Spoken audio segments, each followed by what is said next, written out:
특송을 하랬더니 찬양 집회를 하고 계셨어요. 네, 은혜 많이 받았습니다. 오늘 설교 안 해도 될 것 같아요. 네. 그래도 오늘 말씀하셨듯이 이번에 10월 이제 진행되는 메이커스 수련회 또 주제 찬양입니다. 제이어스의 아버지께인데요. 이렇게 또 한번 들어보시면 이렇게 좋을 것 같습니다. 오늘 우리에게 주신 하나님의 말씀 같이 보도록 하겠습니다. 마가복음 9장 2절에서 13절입니다. 마가복음 9장 2절에서 13절 우리 한 절씩 교독하고 마지막 절 함께 읽도록 하겠습니다. 엿새 후에 예수께서 베드로와 야고보와 요한을 데리시고 따로 높은 산에 올라가셨더니 그들 앞에서 변형되사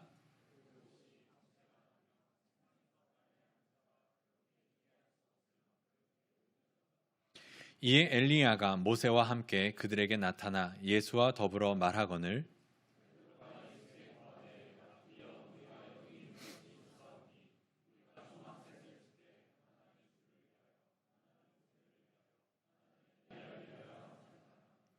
이는 그들이 몹시 무서워하므로 그가 무슨 말을 할지 알지 못함이더라.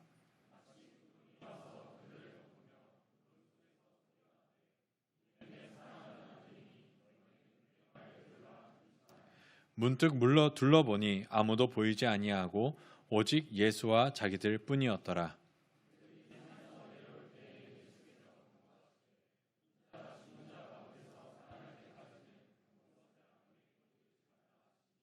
그들이 이 말씀을 마음에 두며 서로 문의하되 죽은 자 가운데서 살아나는 것이 무엇일까 하고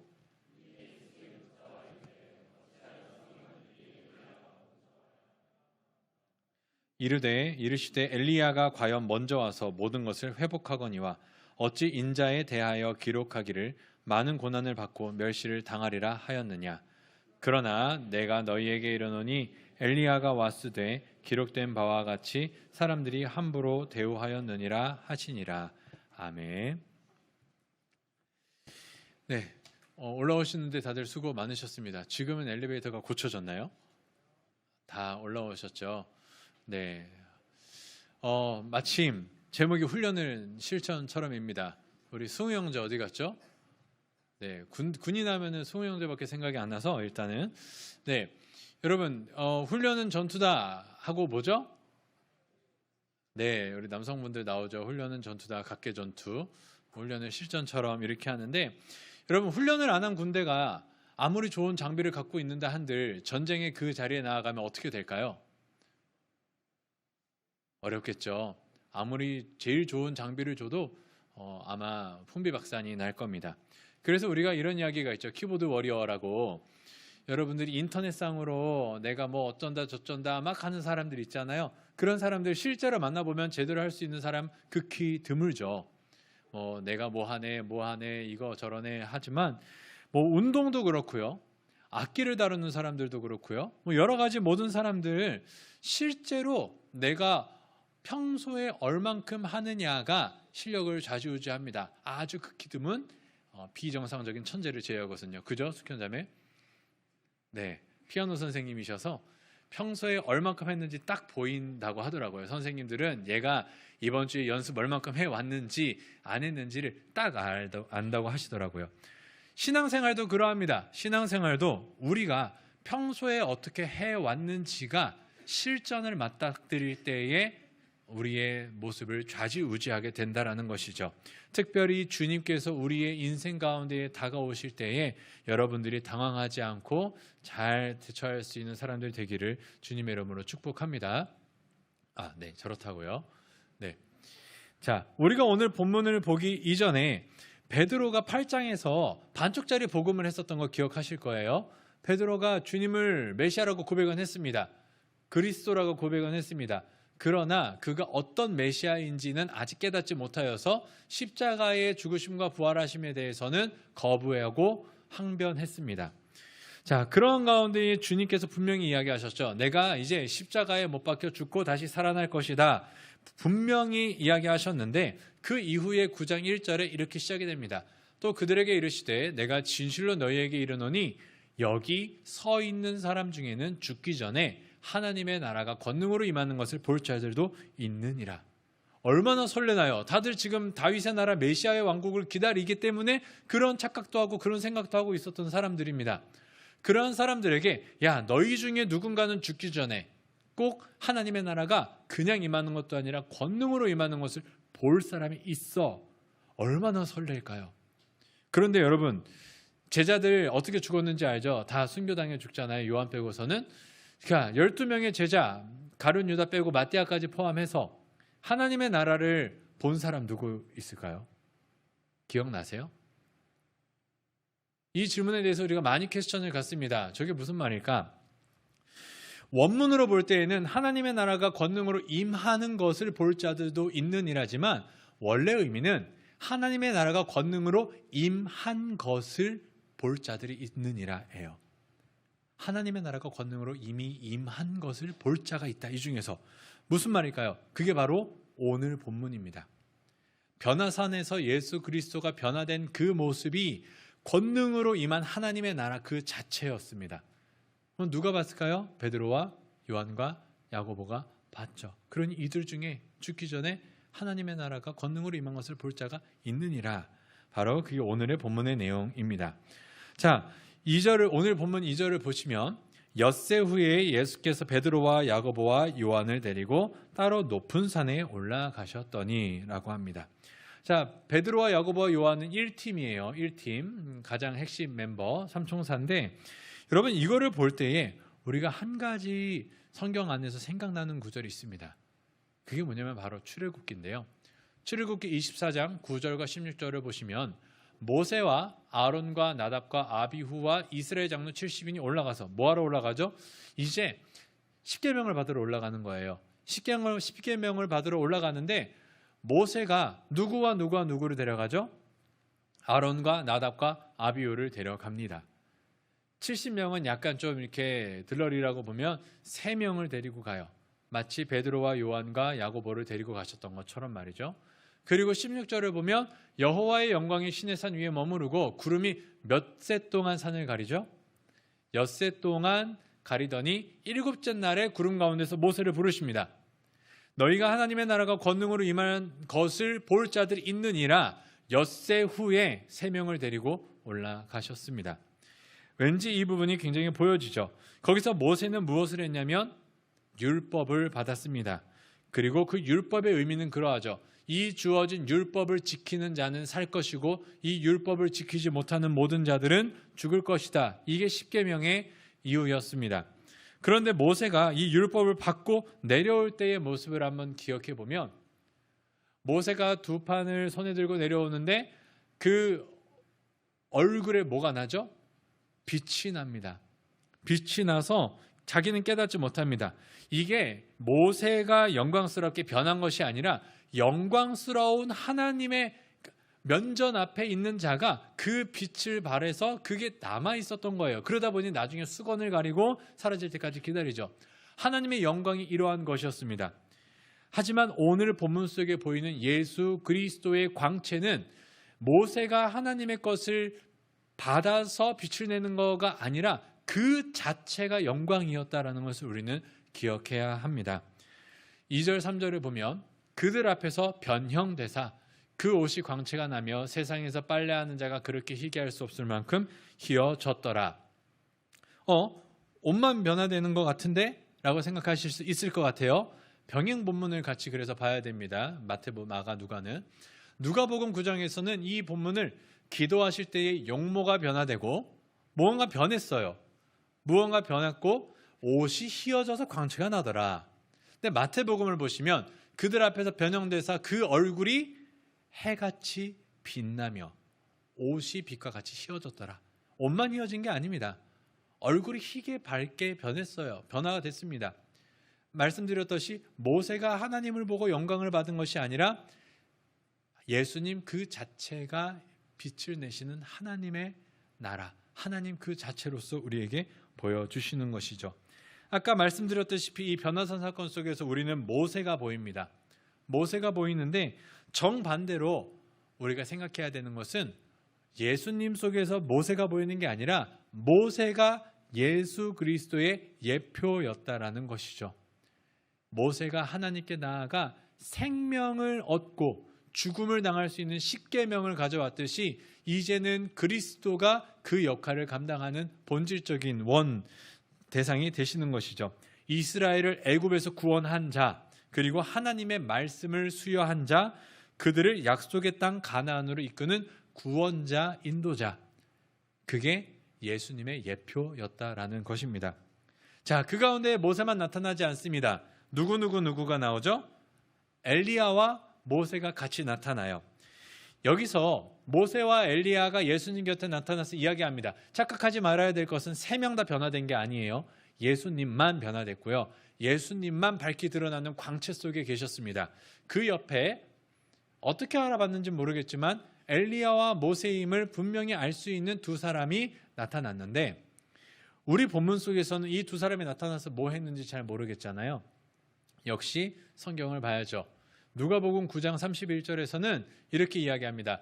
영광 중에 나타나서 장차 예수께서 예루살렘에서 별세하실 것을 말할세. 그 3명이 뭘 이야기하고 있었냐면은 그냥 다른 이야기하고 있었던 거 아니에요. 저 제자들 누가복음 보면 자고 있었거든요. 쟤네들 왜 저래요? 예수님 요즘 것들 별거 아니네요. 이런 이야기하고 있었던 게 아니라 모세와 엘리야가 나타나서 예수님 앞에서 이제 주님이 예루살렘에 올라가서 십자가에 죽으시고 부활하실 것을 이야기하고 있었던 거예요. 그걸 누가복음이 기록을 하고 있습니다. 굉장히 중요한 거죠. 여기서 굉장히 중요한 것은 예수님께서 여기서 처음 이야기하신 게 아니에요. 언제 처음 이야기하셨죠? 변호사에게 올라오기 6일 전 제자들 앞에서 이야기하시는데요. 어떻게 이야기하셨는지 다시 한번 기억해 봅시다. 인자가 많은 고난을 받고 장로들과 대제사장들과 서기관들에게 버림받아 죽임을 당하고 사흘 만에 살아나야 할 것을 비로소 그들에게 가르치시되, 분명히 이야기를 하셨습니다. 그런데 여기서 베드로가 이것 때문에 따끔하게 혼나죠. 이거 안 된다 그랬잖아요. 베드로가 지금 절대 안 돼요. 주님이 죽으면 우리가 어떻게 해요? 라고 하면서 죽는 거 안 됩니다 라고 하면서 얘기하다가 따끔하게 혼나고요. 이게 바로 6일 전이에요. 우리는 가끔 이해는 됩니다. 왜냐하면 7일 전에 설교도 기억이 안 나잖아요. 그러니까 여러분들도 이 베드로도 6일 전에 이야기가 기억이 안 났을 것 같기는 한데, 한번 잘 보면요, 이게 당황스러운 이야기는 아니라는 거죠. 잊어버렸을지라도 이야기를 했다라면 기억이 나야 돼요. 그리고 의미를 깨달았어야 돼요. 그러나 그러지 못하고 베드로는 이 상황에 횡설수설을 합니다. 우리가 잘 아는 내용이죠. 베드로가 예수께 고하되 랍비여, 우리가 여기 있는 것이 좋사오니 초막 셋을 짓되 하나는 주를 위하여, 하나는 모세를 위하여, 하나는 엘리야를 위하여 하사이다. 누가복음에는 더 정확히 나옵니다. 뭐라고 이야기하냐면 베드로와 함께 있는 자들이 깊이 졸다가 온전히 깨어 예수의 영광과 및 함께 있는 자 두 사람을 보더니 두 사람을 떠날 때, 그때 이야기하는 거예요. 졸다가 갑자기 박 일어나가지고 이게 뭐야 하더니 갑자기 이 영광스러운 모습과 엘리야와 모세와 그 이야기하는 것들을 듣고 나서 갑자기 주님, 초막을 지어야 될 것 같습니다. 하나는 주님을 위하여, 하나는 엘리야를 위하여, 하나는 모세를 위하여. 아주 베드로가 멋있는 말하는 것 같은데 횡설수설하고 있는 거예요. 지금 무슨 말을 하는지 모릅니다. 여러분 생각해 보세요. 이 고백이 무슨 고백일까요? 분명히 베드로는 누가복음에서는 졸다 일어났다 그랬어요. 그러니까 졸다 일어나가지고 제정신이 아닌 상태로 이야기하는 거 하나가 있고요. 또 하나는 오늘 다른 성경들은 이렇게 이야기합니다. 우리 마가복음 6장에서는 그들이 몹시 무서워서 그가 무슨 말을 할지 알지 못함이더라. 이거를 우리 사무엘 팀장님이 팀장 선 교육을 할 때 딱 예리하게 물어봤어요. 그가 무슨 말을 할지 모르는 게 예수님이 하는 말인지 무슨 말인지 이렇게 관찰을 하는 사람들은 이게 보이죠. 근데 병행 본문을 같이 보면은 베드로가 무서워서 내가 무슨 말을 하는지를 알지를 못하는 상황을 이야기를 하는 겁니다. 누가복음만 봐도 베드로가 이 얘기해놓고서는 무서워서 깜짝 놀라서 자기가 하는 말을 자기가 무슨 말인지도 몰랐다 이야기를 하고 있는 거죠. 자다 일어나서 깼고요, 당황했고요, 두렵고요, 무서웠어요. 이러한 상황 속에서 여러분 우리가 어느 부분은 이해가 됩니다. 왜냐하면은 지금 예수님의 변화된 모습이 뭐라 그랬죠? 하나님의 영광이라고 했죠. 하나님의 나라가 능력으로 임한 거라고 이야기를 했습니다. 히브리서를 보면 하나님의 영광을 마주본 그 시내산의 임재 속에, 우리는 계속 모세랑 이어지죠. 계속 지금 그 이야기를 하는 겁니다. 모세가 하나님께 나아갈 때 뭐라고 이야기했냐면, 짐승이라도 그 산에 들어가면, 구름이 낀 하나님의 영광이 임한 그 산에 들어가면 돌로 침을 당하리라 하신 명령을 그들이 견디지 못함이라. 그 보이는 바가 이렇듯 무섭기로 떨린다 하였느니라. 하나님께서 구름 가운데 임하신 것은 우리를 보호하신 거죠. 그 두렵고 떨림 속에 우리가 소멸하고 죽어버리고 굳어버리니까. 여러분, 이 가운데에서 그렇다면 예수님께 임한 영광은 하나님의 영광 그 자체라는 말이 되잖아요. 그런데 여기서 이제 베드로가 횡설수설하고 있는 겁니다. 무서운 건 이해가 돼요. 그런데 횡설수설하는데 그걸 생각해 보면, 초막을 짓자라고 하는 게 무슨 말인가 우리가 생각해 볼 필요가 있죠. 초막이 이런 초막입니다. 이거는 한국 성서공회에서 가져온 사진인데요. 사진 보면은 여러 가지 막 이렇게 있지만 인터넷 찾아보면은 꽤 많이 이제 초막절 찾으면 이제 구원파 그 안식일 쪽에 속한 이단들의 사진이 많이 나옵니다. 사료로 틀리지 않을 수는 있다고는 하지만 인터넷이 이렇듯 위험하다는 것을 일단 말씀을 드리고요. 그래서 좀 가져올 만한 한국 성서공회의 초막인데요. 여러분, 이 초막을 짓자라는 이야기는 크게 두 가지 정도의 의미는 있습니다. 우리가 잘 알듯이 여기가 좋사오니는 맞아요. 이것도 개별적으로 맞는 이야기입니다. 지금이 너무 좋은 겁니다. 아니, 그 모세도 있고 엘리야도 있고 예수님도 있는데, 예수님이 영광스러운 하나님의 그 광채 속에 있는 그 모습을 보면서 얼마나 좋아요. 얼마나 뿌듯해요. 그러니까 지금 여기가 좋으니까 여기 있읍시다. 엘리야 모세도 가지 마세요. 그러면서 하나님의 나라가 임할 때 같이 계셔 주세요라는 겁니다. 정확한 비유는 아니겠지만 세종대왕과 이순신 장군이 있었을 때에, 이야, 뭔가 드림팀이 모인 것 같다. 이 땅 가운데에서도 다시 한번 멋지게 일해 주세요라는 그런 느낌처럼, 여기가 좋습니다. 같이 계셔 주십시오. 우리도 있겠습니다. 이런 이야기도 되겠습니다만, 하나 더 생각해 볼 것은 초막절에 대한 이야기입니다. 자, 초막절은 레위기 2, 3, 4일 외우기 쉽죠? 1, 2, 3, 4에서 2, 3, 4일 보면 나오는데, 초막절 너희가 이 규례를 지켜라. 규례를 지키는데 특별히 이 초막절의 의미는 뭐냐면, 광야 생활을 기억하며 종되었던 애굽에서 우리를 이끌어내신 하나님의 그 독립을 염원하는, 독립을 기억하는 그러한 배경입니다.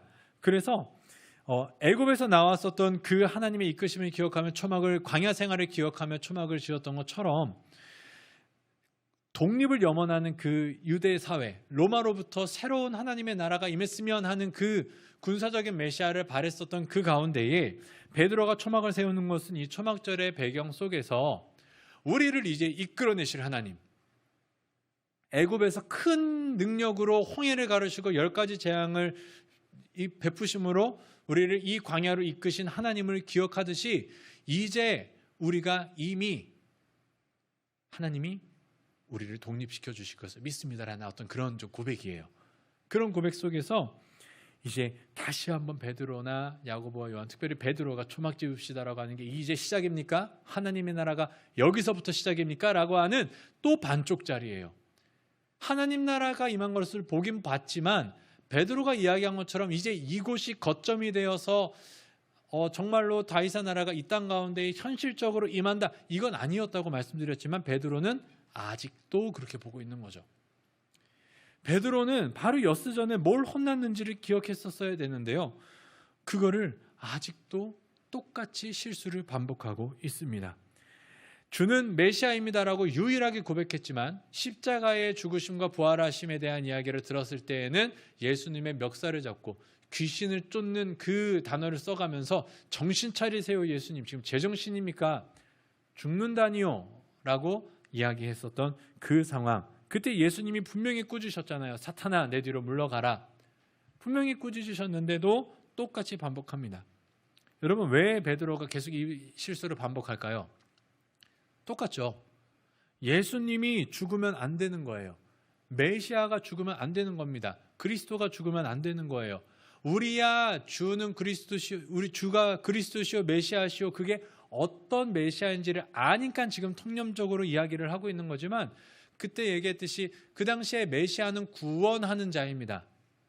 그러니 죽으면 어떻게 돼요? 도로 묵인 거예요, 모든 게.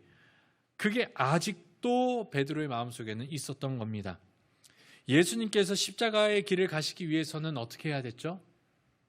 이 산에서 내려가셨어야 돼요. 예수님이 십자가의 길을 걸어가시기 위해서는 이 영광 속에 임하였지만 그 영광을 가지고 낮고 처참한 곳으로 내려가셨어야 됩니다. 거기 계셨으면 안 돼요. 그래서 주님은 내려가자고 하시는 건데, 베드로는 그런 고난의 길, 십자가의 길, 죽음의 길은 아예 생각을 안 하고 있는 겁니다. 높은 곳에서 영광스러운 모습으로 그저 있고 싶은 거예요.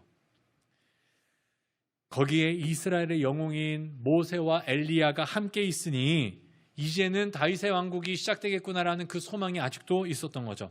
그래서 베드로는 잠결에 황당하고 황망한 놀란 마음에 이상한 소리를 하고 있었던 겁니다. 여기서 우리는 굉장히 큰 아쉬움을 느끼게 되죠. 아무리 잠결이고 두렵고 놀랐을지라도, 요한과 야고보는 몰라도 베드로는 좀 다른 대답을 좀 했어야 성장했던 게 아닐까. 근데 베드로가 아직도 예수님의 사명, 십자가의 고난과 부활이라는 것을 똑같이 이해하지 못하고 있습니다. 자, 그러한 가운데에 예수님께서 변화되신 것이 무엇이었는지를 다시 한번 생각해 보면, 하나님의 나라가 권능으로 이미 임한 것을 너희가 볼 것이다. 예수 그리스도가 이 땅에 오심으로부터 이미 시작됐고요. 기억나실지 모르겠지만 광야의 시험 속에서 하나님의 나라가 점으로 보이기 시작해요. 잠잠했었던 모습들이 이제는 그 세 가지의 시험을 이기시면서 말 그대로 하나님의 나라가 보이기 시작하고 이제는 완전히 드러났습니다. 자, 여러분, 이 변화산에서 무엇을 보았죠? 예수 그리스도를 보았습니다. 변화된 예수 그리스도를 보았죠. 그 가운데에 하나님의 나라가 시작된 거예요. 하나님의 나라 그 자체가 권능이 예수 그리스도 그 자체이십니다. 근데 그 가운데에 제자들은 얼마나 무지했었냐면, 8장을 우리 그 8장에 사람들은 나를 누구냐 하느냐라고 했을 때 뭐라 그랬죠? 이분은 세례자 요한이야. 아니야. 엘리야 정도야. 아니면 선지자 중에 하나 정도야 라고 이야기합니다. 그게 다른 사람이 이야기하지만 자기들의 생각이었어요. 너희는 누구라고 생각하느냐 할 때 다 꿀먹은 버거리가 됐거든요. 똑같이 생각했던 겁니다. 저거 답이 아니었어? 딱 이런 내용입니다. 세례 요한, 엘리야, 다시 오실 엘리야, 선지자 중에 하나 아닐까? 생각했었는데 저들의 생각이 인간적으로는 최선인 것 같기는 했어요. 왜냐하면 말라기 4장 5절을 보면, 보라, 여호와의 크고 두려운 날이 이르기 전에 내가 선지자 엘리야를 너희에게 보내리니 라고 했으니, 사람들이 생각할 때에는 둘 중에 하나인 겁니다. 뭐냐면 크고 두려운 날이 임한다라는 것은 심판의 날을 의미하기도 하지만 메시아가 임해서 다윗의 왕국이 다시 세워지는 회복의 날이기도 하거든요. 자, 그럼 둘 중에 하나죠. 메시아거나 아니면 메시아 전에 오기로 약속한 엘리야거나. 근데 지금 사람들이 엘리야 아니야? 라고 이야기했었던 거는 그 이면에 뭐가 있죠? 저 사람은 메시아는 아닐 거야. 메시아를 알아보지 못하는 거죠. 그 12명의 제자 중에 누구 하나만 메시아로 고백했죠, 그때? 베드로만 고백했어요. 베드로만 당신은 그리스도시오라고 고백했고, 하나님께서 그렇게 하셨다라고 칭찬을 받았었죠. 그렇기 때문에 메시아로 보지 못하는 사람들에게 최선은 엘리야가 맞습니다. 최선은 엘리야가 맞았어요. 그런데 지금 변화산에서 누가 보이죠? 변화산에서 엘리야가 왔어요. 엘리야가 보였습니다. 모세도 보였어요. 응? 엘리야가 온다 그랬는데 엘리야가 있네? 그럼 이 사람은 누구지? 누구여야 되죠? 누가 봐도 지금 세 사람 중에 높은 사람이 예수님이에요. 엘리야와 모세인 것을 확실히 알았는데 그 두 사람보다 높고 영광스러운 자가 있다면 누구예요? 그 사람은 메시아여야 되잖아요. 메시아인 건 확실합니다. 그런데 이러한 상황 속에서 그러면은 베드로와 야고보와 요한 정도라면은 저분이 메시아구나, 엘리야를 넘어선 메시아구나라는 걸 깨달아야 되는데 내려오는 길에 내가 죽고 다시 살아나야 된다라는 그 이야기를 다시 하시니까 그 세 명이 내려오면서 뭐라고 해요? 죽은 자 가운데서 살아나는 게 뭘까? 그게 뭘까? 이해를 못하고 있습니다. 그 영광을 봤음에도 불구하고 메시아인 것을 알았는지 몰랐는지 그것까지는 잘 모르겠지만 못 봐요. 못 알아봅니다. 아직도 이해하지 못해요. 예수님께서는 이 엘리야는 이미 왔다라고 이야기를 해주십니다. 그게 세례 요한이었어요. 세례 요한이 이미 왔고요. 그들을 사람들이 함부로 대하였느니라 분명히 이야기를 해주시면서 지금 이 가운데에 분명히 하나님의 음성도 들렸습니다. 이는 내 사랑하는 아들이니 너희는 그의 말을 들으라. 잘 기억하세요. 이는 사랑하는 내 아들이니 너희는 그의 말을 들으라. 음성이 들렸습니다. 근데도 이 제자들은 내려오면서 아직도 십자가를 이해하지 못합니다. 그들에게 있는 것은 영광스러움, 메시아, 구원, 회복 이런 것들밖에 없어요. 십자가, 고난, 죽음 그거는 생각도 안 했고요. 그 다음에 있을 부활은 당연히 상상도 못했죠. 있을 수 없는 일이니까요. 자, 분명히 주님께서는 이렇게 이야기하셨습니다. 그들에게 가르치시는데 어떻게 가르치셨냐면 그 베드로가 고백한 이후에 이제 주는 그리스도시요 살아계신 아들이시니 하나님의 아들이시니이다 고백한 다음에 내가 이제 죽고 살아날 것을 이야기하실 때 드러내놓고 이 말씀을 하셨다 그랬어요. 그 말은 뭐냐면 누구 하나 오해함 없이 누구 하나 못 알아들을 일 없이 애매하게 비유나 돌려하거나 어렵게 이야기하지 않으시고 확실히 이야기하셨다는 거예요. 확실히 분명히 이야기하셨다라는 겁니다. 그런데 오늘 제자들은 사날의 9명은 다음 주에 보면은 더 개판이에요. 사날의 9명은 아주 개판입니다. 그러면 이 9명을 제외하고서라도 베드로, 야고보, 요한 이 3명은 지금 변화된 예수님의 모습을 보면서 저분이 엘리야보다 크신 분, 율법을 받아온 모세보다 크신 분, 하나님의 영광을 갖고 계신 분, 모세가 찬란하게 변했듯이 그 영광 그 자체이신 분이심을 하나님이시건 메시아이시건 알아채야 됐는데 그 다음에 십자가와 죽음과 부활에 대해서 이야기했을 때에 그들은 아예 처음 들은 것처럼 이야기를 해요. 처음 들은 것처럼 분명히 이야기하셨어요. 근데 그제서야 다시 이야기하시니까 저게 뭔 말이래? 라고 이야기하는 거죠. 주님이 그렇게 드러내놓고 대놓고 이야기하셨다면 생각했어야죠. 그게 무슨 뜻일까? 무슨 말일까? 6일 동안 주님께 물어봤어야죠. 고민했어야죠. 성경을 찾아봤어야죠. 물론 그 당시에 우리처럼 찾아볼 수 있는 성경은 아니지만 그런데 보기로는 그 제자들이 예수님이 죽으시고 살아나실 것이라는 그 말을 그냥 내 생각과 기대와 벗어난 것이기 때문에 듣고도 흘린 것 같습니다. 오늘 처음 들은 것처럼 반응하는 것처럼 보이니까 그 사람들은 아예 관심이 없었어요. 그럴 일이 없었어야 돼요. 이게 무슨 말이냐면 전쟁이 곧 날 거다라고 분명히 이야기를 하셨지만 전쟁이 왜 나요? 라고 하면서 훈련도 안 하고 있는 군인들 같아요. 주님은 분명히 얘기하셨습니다. 이제 곧 때가 온다. 이제 곧 그때가 가까웠다. 내가 곧 죽고 살아난다. 이야기하셨지만 아예 신경을 안 쓰는 거예요. 뭔 말이래? 뭐래? 하면서 이야기하는 거죠. 그렇게 준비된 군대가 막상 전쟁이 나면은 어떻게 될까요? 우리 승우 형제 어떻게 되죠? 그렇게 되면은 전쟁 날 거라고 생각도 안 하고 허랑방탕하게 총도 안 닦아놓고 총도 안 쏴보고 아무런 군기 안 잡힌 군대가 전쟁이 나면은 전쟁이나 할까요? 도망가겠죠. 왜냐하면 내가 생각했던 것과 다르니까 이게 뭐야? 여러분 그 일이 언제 일어났는지는 아세요? 예수님이 이제 정말로 십자가에 죽으실 때 제자들이 산산 뿔뿔 도망갔습니다. 훈련이 전혀 안 돼 있었어요. 주님이 그렇게 이야기하셨는데도 아무런 준비도 안 했습니다. 귓등으로도 안 들은 것 같아요.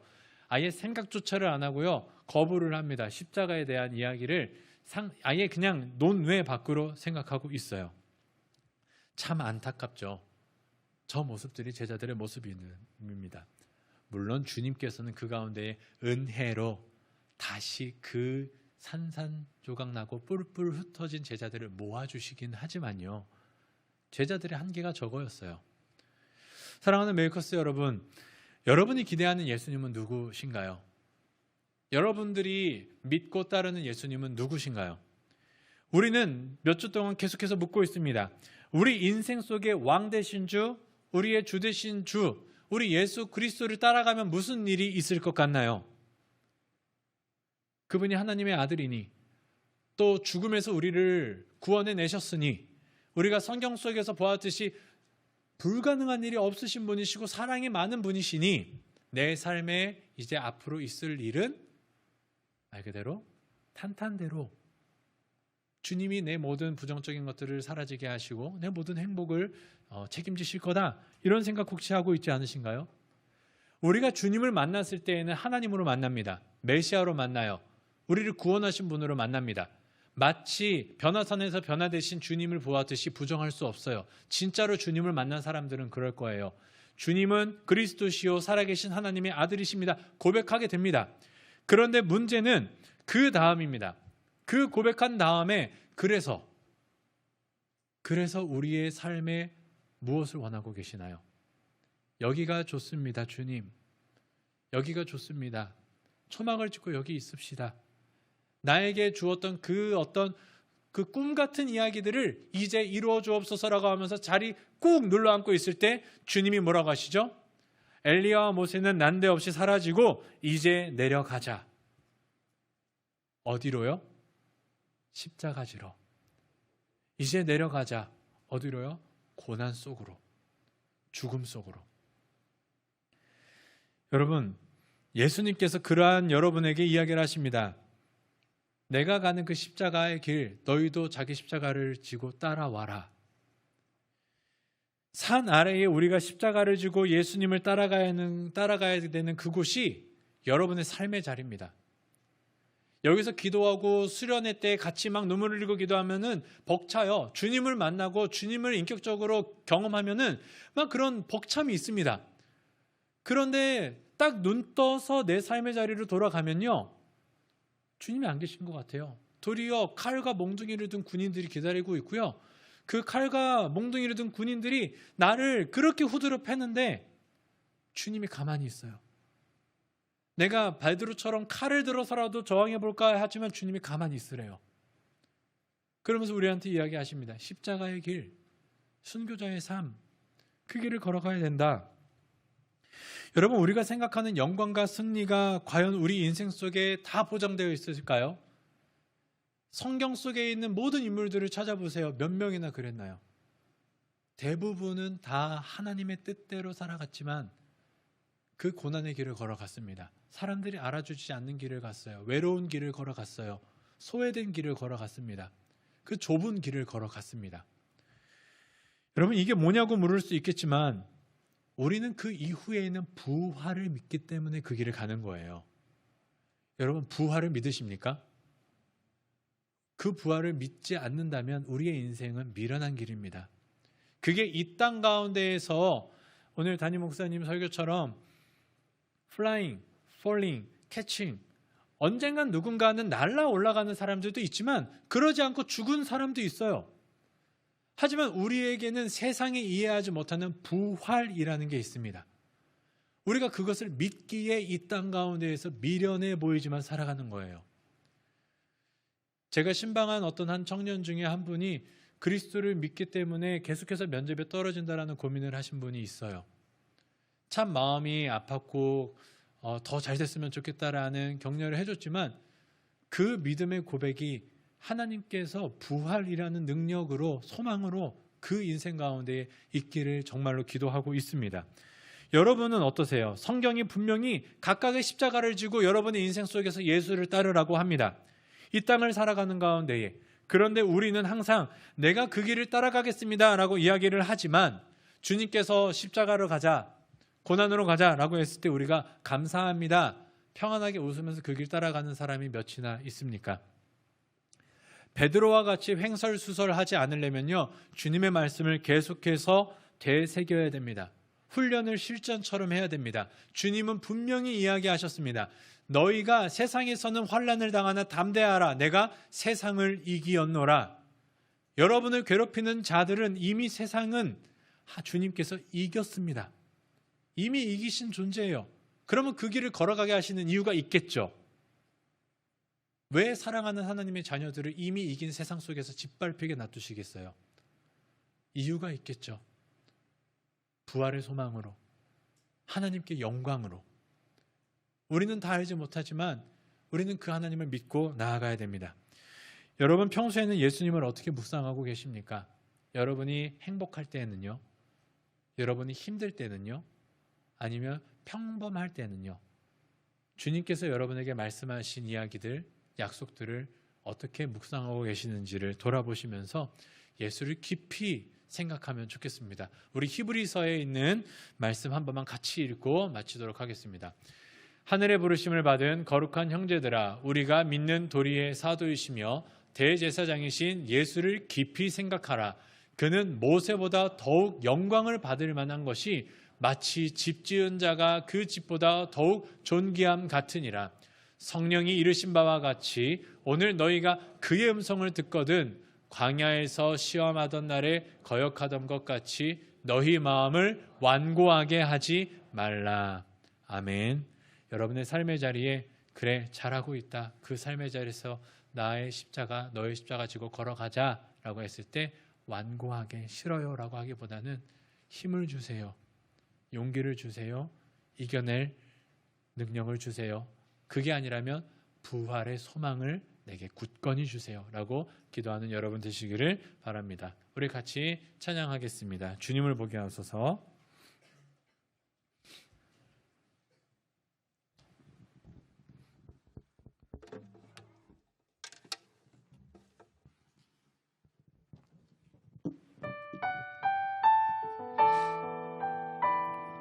우리 찬양할 때 특별히 내 뜻과 내 생각을 내려놓고 하나님 앞에 그 음성을 기다리는 자들 되게 해달라고 찬양하겠습니다.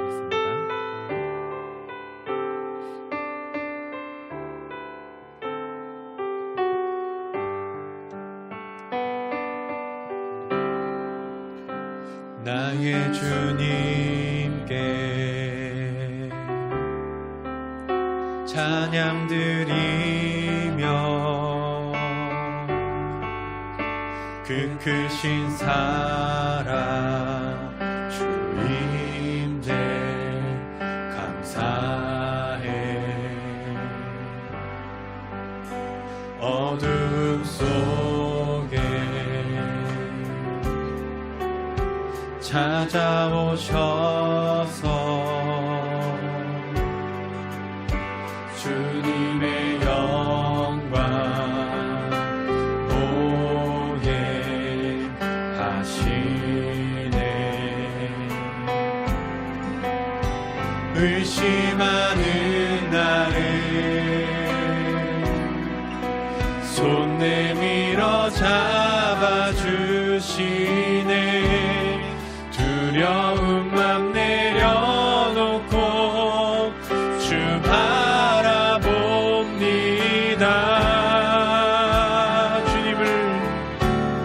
주님을 보게 하소서. 나를 붙드소서. 내 뜻과 내 생각 내려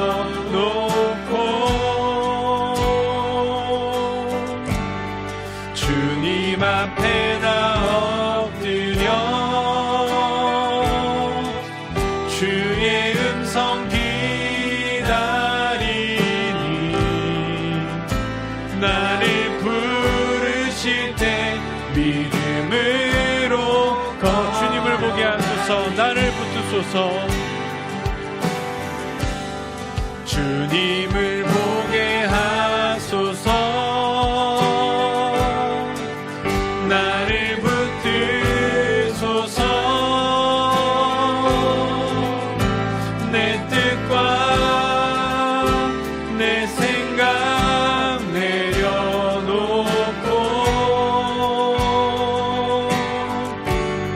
주님 앞에 나 엎드려 주의 음성 기다리니 나를 부르실 때 믿음으로 걸어가리. 나를 부르실 때 믿음으로 걸어간다 했습니다. 지금 계속 싸움은 믿음의 싸움입니다. 믿음으로 눈을 열어 주를 보느냐 보지 못하느냐, 에바다 열려라. 계속 그 싸움을 하고 있는 겁니다.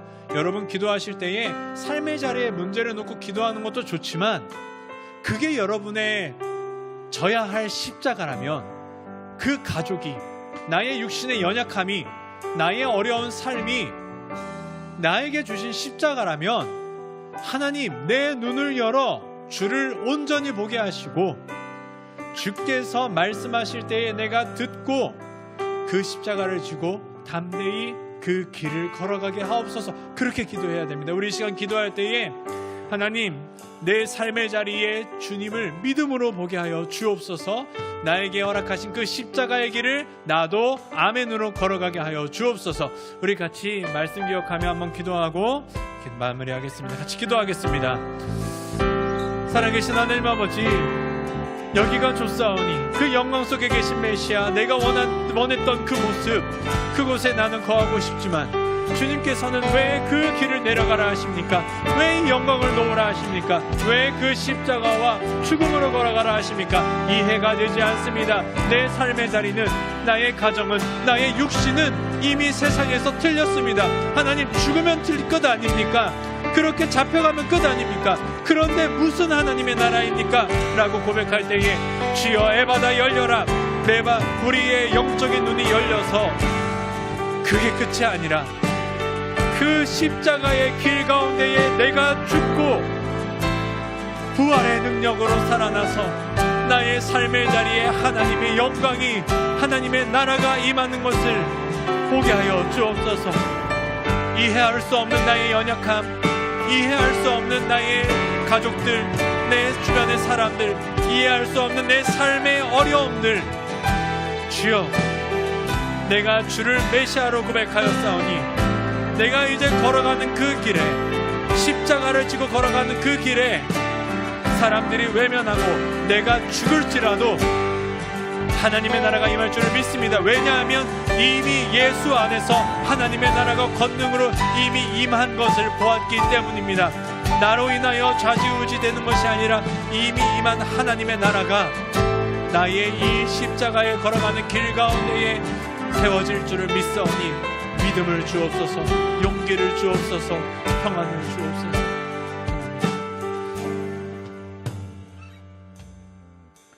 너희가 세상에서는 환난을 당하나 담대하라. 내가 세상을 이기었노라.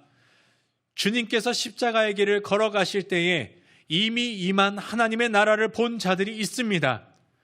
십자가가 끝이 아니라 도리어 십자가로 인하여 부활의 영광과 크신 하나님의 나라가 이 땅 가운데 임하는 것을 우리가 믿사오니 이곳에 있는 메이커스 각 사람의 삶 가운데에 자기 십자가를 지고 담대히 그 길을 걸어갈 때에 주여 세상이 전혀 감당하지 못하고 이해하지 못하는 그 성도의 부활의 능력이 이들의 삶 가운데에 온전히 드러나게 하여 주옵소서.